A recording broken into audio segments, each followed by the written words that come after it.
Hi, I'm Mackenzie. Hey, I'm Denise, and welcome to the podcast from Rundown to Renewed.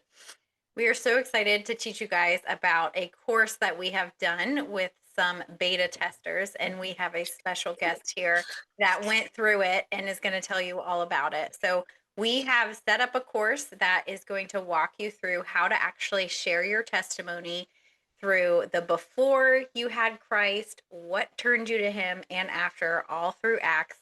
And we are going to help you build confidence and just be able to share wherever you're at.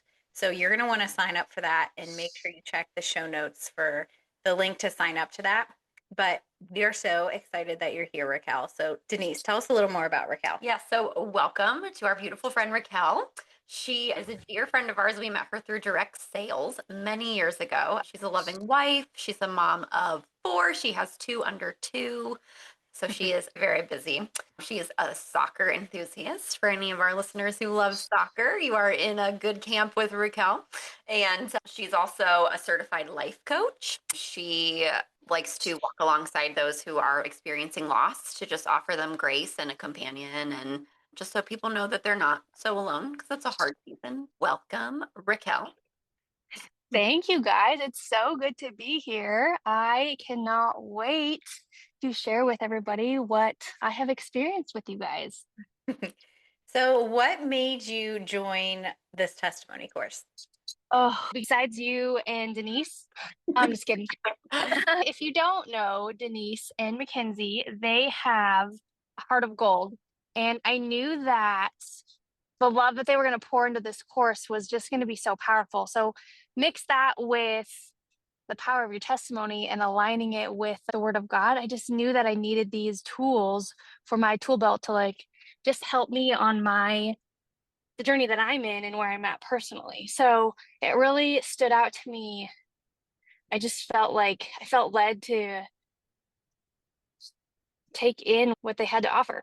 Yeah, we're so blessed that you did too. Yeah, absolutely. And what would you say that you gained from the course? Ooh, I'm a pretty raw person. So if you ask me to share, I will give it to you all. So I think the biggest thing that I gained from this class was like eloquence and lining it up with what the word says and like how to be the light and to show it all the way through because like I said, I can be very blunt, but doesn't mean that's always going to hit somebody in the heart to hear correctly. And so I feel like I gained the confidence to speak well and communicate well for it to flow from the spirit versus my mouth.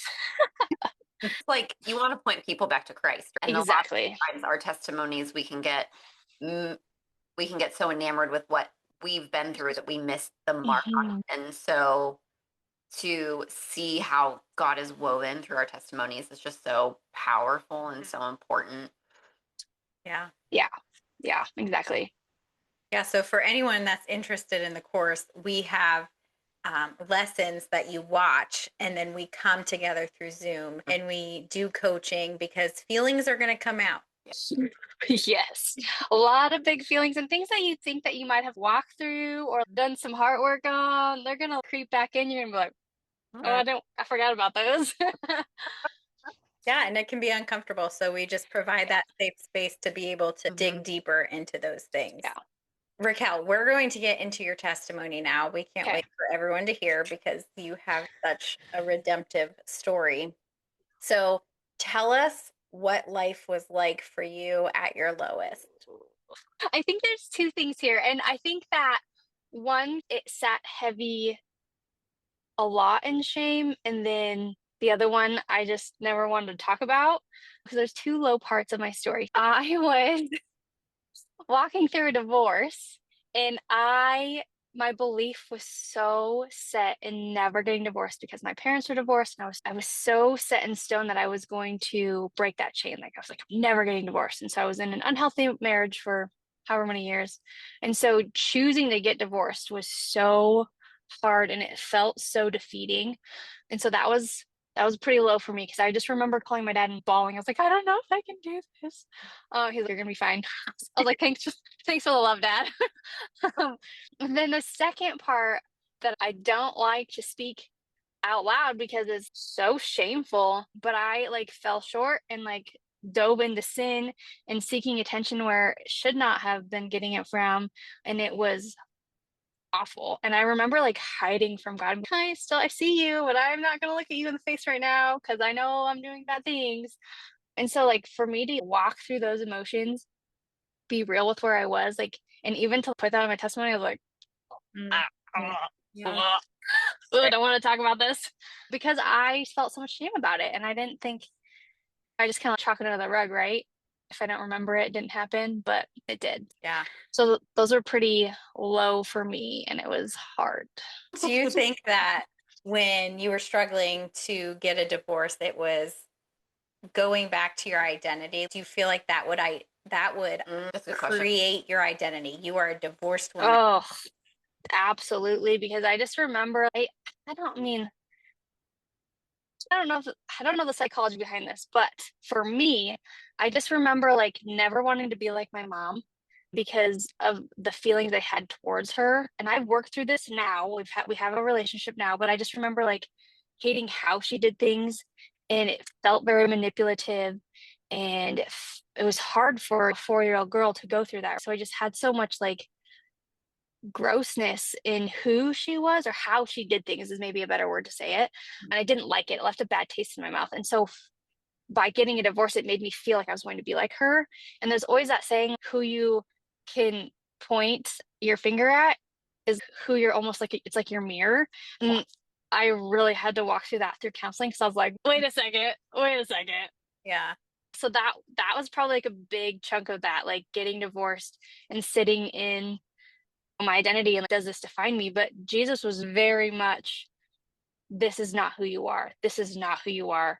There's nothing that you can do that can separate you from me. This does not define you. Like, it was very prominent. I remember sharing with my friend.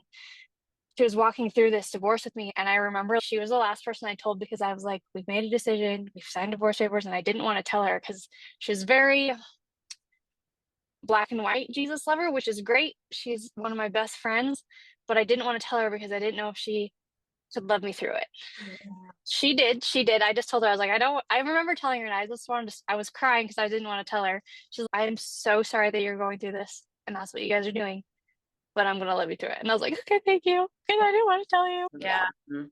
I had a similar moment in my divorce journey too, when my husband left, and I had a friend text me. I remember being in the airport. I was going like away to see family for the weekend, and I hadn't really told anybody that like he was going to be moving out and all these things, Yeah. because I felt shame over his decisions, right, and how that would shape my identity. That's a very Yeah. real thing when you go through It's real. like severe trauma, like a divorce. Like it Yeah. deeply impacts.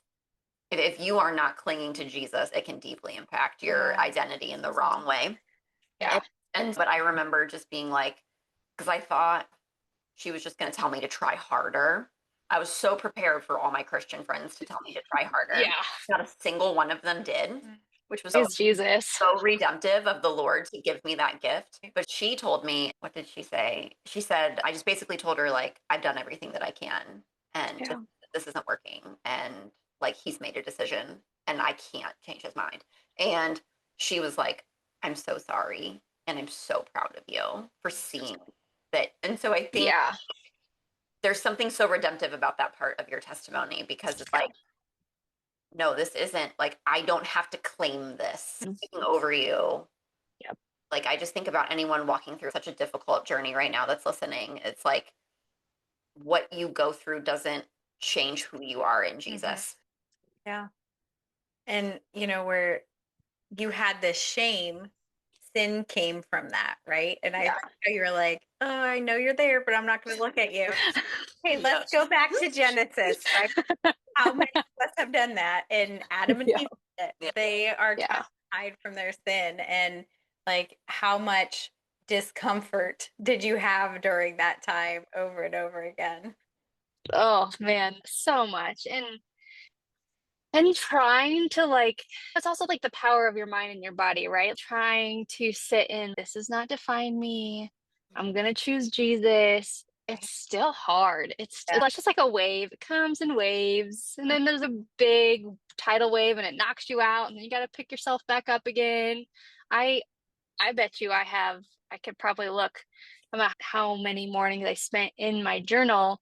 I would say like the first 3 months choosing to get divorced, walking through up until we decide sign the papers in November. So March, let's just say March to November is like the time in between. So like a whole summer of sitting in, what do we do? How does this define me? What does this look like? Am I going to be okay? What can I do? Yeah. Yeah. So you mentioned how God spoke these things over you, truth So from His word. beautiful. Is there a specific moment or anything else you can tell us about how you were able to experience Him and how He showed up during that time? I think it brings me back to, you remember when Jacob wrestles God? Yeah. I'm sorry, this makes me laugh because I remember so I had a couple of jobs. I would wake up early and I would work at the gym, and I would open up the gym from 4 a.m. to 9 a.m. And then I would go to a retail store and sell shoes. For some reason, this shoe store day, I don't remember what day, it was just very slow. And I don't know what was going on in my life, but I had this kind of like where I hit rock bottom and I didn't want to do it anymore. I didn't want to sit in the shame of seeking attention from people that didn't mean anything to me. And I just knew I had this overwhelming feeling that I was worth more. So, in that, you still have to break the soul ties, so to speak, those relationships. And I remember like having the biggest adult meltdown in the shoe store. And I'm praying that nobody walks in, but I'm like going through this at work. And I have this big meltdown on the floor. And it just made me think of like that like wrestling with God and Jacob. And I stand up and I delete all of my socials and the people that I think, and I don't even know if I communicated with them. I just cut ties and stood up and I was like, "Okay, no more. I'm not going to do this anymore." And I just I stepped into what God was saying about me and the pebbles that he was reminding me about who I was, and that what I was doing wasn't going to define me, and that nothing I could do, he would stop loving me. But I couldn't keep living this way anymore. And I didn't want to. And this guy was like, "This isn't me. This is not what I want." But it was that reminder of, okay, who am I? And what am I going to do going forward? And I made a list of what are the things that fill my cup. And I wrote those down. I was like, okay, the things I was doing, those are not on the list. Nope. Yeah. So I'm not taking those into the future anymore. And Yeah. that for me was how I stepped out of that. But it was very emotional. And I don't want to say it was easy because it wasn't. I remember again, the meltdown was big and in the middle of a showroom floor at a retail store, praying that nobody would walk in because it would have been like, what's going on here? Just me wrestling with my thoughts and God and my life right now, spiraling downwards, hitting rock bottom. So real. But he protected me. He protected me and he let me walk through that, feel those emotions, and choose to step forward into his love. And it's like accepting his hug. I know he's always there, Oh my but I kindly just sank and I was like, okay, Papa, I'll let you. I'll let you. Yeah. And I did. And it was, even now thinking about it, I just remember like that feeling in your stomach, like a pit. Ooh, Yep. so many tears. It was gross. Yeah. I love Yeah. that God met you in this random place that you'll never forget. Yeah. Yeah. No, Yeah. like people hearing this will remember that the next time they go into a shoe store. Yeah. Because it's so powerful and God can meet you anywhere. And that's the He power can. of sharing a testimony is Yeah. I think sometimes we think that we have to have these like mountaintop experiences, Yeah. these deep valley experiences. And Yeah. it has to be this like we have to be in an overly spiritual place. And it's like this happened in a shoe store. Right. God Right. he is creative and he loves us so much that he will meet us anywhere. He will meet us exactly where we are. And Yeah. like you said though, I think there's so much power in saying he did all of this for me and he wanted me to receive this, but I had to choose it too, Choose. because I think a lot of times I said to somebody a long time ago, God wants us to participate in our healing. And I think that's so important. And I think sometimes that's God's job. And there's some things that absolutely are God's job and you can't do them. And we try and we fail. Just stop. But there are other things that are our job that I think we just like, because they're so gritty and they are so hard, because you do have to deal with yourself. You really, Yeah, it's raw when you choose to sit and hold space for yourself to feel that feeling and then let that emotion out and then be powerful and say, okay, what am I going to do? Or what can I do? yeah. And I think that being our part, God's going to be like, come here, girl, or Yeah. I come got, here, buddy. I got you. That's I right. got you. That's right. And I'm so proud of you to step through this. And he's going to be like, wow, how do you feel now? Oh, Mhm. yeah. He's going to be like, I love you and Mhm. I'm so proud of you. And how do you feel now? And it's just gonna be good. And you're gonna grow from that. It was that fruit of the vine for Remain in me and I will remain in you. And one of my favorites, I love John 15. I love yeah, John 15. Yeah, it's yeah. so powerful. Yeah, that is so good. Man. I know. I'm just like, chills. Take a moment. Yeah. So he can meet you in your bathroom, he can meet you in a Mhm. shoe store, all these Mhm. places, and speak directly to you in your heart and what you need. And that is Yeah. powerful. I think sometimes we just want to, like you said, you just have such, it ties so perfectly together because it's like you were running. Mm. And it's if we just allow ourselves to stand still, he meets us there. It's such a gift. Yeah. It's a gift and he is like waiting for you. And if only we knew the feeling of like relief and how much things turned around when you let go. That's right. Yeah. That's right. There is Yeah. so much power in surrender. Surrender. Yep. So, how has God redeemed those broken places? My previous for those that don't really know my full testimony, I was married for 7 years and divorced. We had no children. We didn't own anything. Like we didn't own a house. We owned our own each individual vehicles, and that was it. Stepping out of my divorce, I chose things that were true to my spirit, right? I started playing soccer again. I joined an adult league. I started swimming and hiking, and I even tried like mountain biking. I don't recommend if you don't like bicycles, but I tried it. Nice. And so I just stepped into things that I loved and reminded myself, like, oh yeah, this does bring joy to my life. And in through that, I purchased a van, built it out, lived in it for 2 years because I did not see the value of paying a rent where I was never at because Yeah. I always had a job.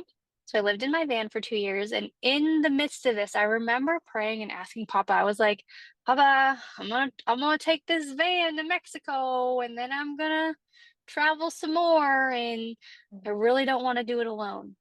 Mm. But I will drive to Mexico and then I will keep going and I'm gonna meet some new friends, but I don't want to do it by myself. And in the midst of that, I met my now husband because I chose to stay where my home in Coeur d'Alene, Idaho, because I needed to pay off my debt.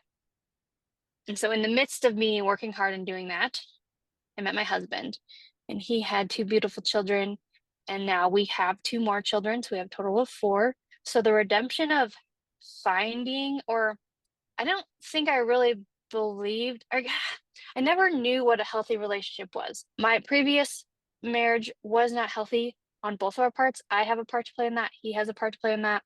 It was very much lacking. It was not healthy. We both weren't healthy in ways. Redemption and like you can have a husband who loves, sees, values you. And I didn't even know that was a thing. But somebody who loves you unconditionally, like the Father loves you, I didn't know what that was like. So I was like, whoa. And I remember sitting in a chair at the shoe store. It was silver, had really fun arms and like sparkly stuff on it. And I was like, Papa, I don't want to be a mom. He was like, I'm not asking you to be a mom. I was like, oh, but they're gonna need a mom. He's no, they already have one because Wiley has two older kids. And he's, I need those kids to see what unconditional love looks like. That's where you come in. I was like, oh, I can do that. But I was so, because we were very cautious. Wiley had obviously was previously married before.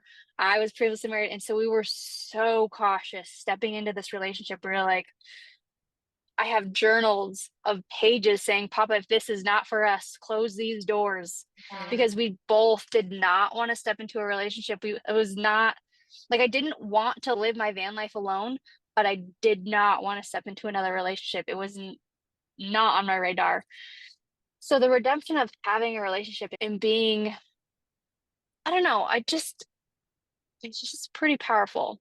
And then also, I would guess like the redemption of I have not been tempted or have wanted to seek attention in any other ways except from Jesus. So once I had my wrestling match with Papa and I let all of that stuff go, I have not had to look back. Oh, that's so good. It was just, and again, it is a choice, right? It is very much a choice, but I'm blessed. Like I believe that all humans have addictive personalities, right? But I believe in the power of our mind and body in speaking like, nope, I live under the like Jesus came and died. He said it is finished. I live under like the New Testament, not the Old Testament, right? So I'm not going to take or claim an addictive personality, right? So for me, I have not looked back. I don't want to look back. And I'm not going to be like choose that identity, right? My identity is I'm a daughter of the one true king. That's it. I am fearfully and wonderfully made, right? So I choose to live in those and I don't like, so I just like the redemption of not being tempted or not wanting to tap my toes back into that has been pretty like powerful too. Because I think it can be, I think, right, it can come up again. It can be hard. I can struggle in it. But I think just through the reminder of your identity and who Christ says you are, and you wear that, Yeah. Yeah. that's how it is for me. But I'm not saying that's how it is for everybody. Once we solidify our identity, things start falling into place, I think. Yeah. Yeah. And for you, I love the story of your, like, the whole divorce picture in your life. You didn't want to be anything like that. It happened. And how God used that. Yeah. Like, your kids now get to see an unconditional, loving family. They do. And I never really thought being a child of divorced parents, I never thought that was powerful. But I'm able to have compassion and understanding with our older children, Ryder and Allie, that I'm able to come alongside them and be like, I'm so sorry. I know this sucks. Yeah. What do you need from me? How can I make this easier for you? So I can add that to our household because I have seen it and I did live it and it's not fun and it's not easy and it's exhausting not knowing which parent to believe. And I get to remind both Allie and Ryder, and I've told this to them multiple times. I said, don't ask your mom or dad. Ask God. He won't lie to you. Wow, I said, ask them. And I think that they kind of looked at me like, huh? And I'm like, if you want to know the answer, ask God. Yeah. I said, if you don't know who to believe, ask God. And he said, all of this will come out eventually and you'll figure it all out when you're older. I said, we can't talk about it. Your mom's not supposed to talk about it. We'll tell you when you're older, but if you really have a question, just ask God. And that's been fun to like just point them back to Jesus. And we get to remind them too, it's not going to be easy. This is our household. This is how we do things. And we're going to honor the Lord. Yeah. Yeah. I love that piece and how God just used that brokenness to bring healing to more. Yeah. Yeah. Because I'd always believed it wasn't powerful. Being a child of divorced parents wasn't, oh, poor me or it sucked. But I didn't really think that of the power of it like affecting my personal husband and our relationship. So it's pretty cool. Yeah, that's That's beautiful. amazing. Yeah. Thank you for coming on and sharing. We really appreciate it. We will put your links in our show notes so people Mhm. can come and find you and follow you. Raquel's such a fun person to be Yes. around and You will talk be to. you will be so happy Yes. when you see her things on Yeah. online. Yes. They will make you happy. Yeah. Before we go, tell people why they should join the testimony course coming up. Mm. Oh man. Okay. So I'm not going to should on anybody, but the power of this course is going to equip you right where you're at. It's not where you're going, it's not where you could be, it's right where you are. And it might not be what you think. Because I always think of God and what He has for us. I don't know if you've ever seen this imagery, but it's like receiving a bouquet of flowers, and they're beautiful, but God's going to give you the whole garden. That's right. That's right. And so you might think that this would be a good like flower for your tool belt, but really it's the whole garden and what He has planned for you. And this is only going to help equip you for what you're here to do for the kingdom down here on earth. I truly believe that, because the power of your words are powerful, the power of who you are in Christ is powerful, and how you share with people the love of Jesus is powerful. And these girls, Denise and Mackenzie, are going to help with this testimony course. It's beautiful. It's beautiful. And even if you're not preaching on a stage, this course is for you. Yeah, we are called to share our testimonies, right? And the holdup is we haven't processed or we don't know how to share. And so we provide that for you. Yeah. Yep.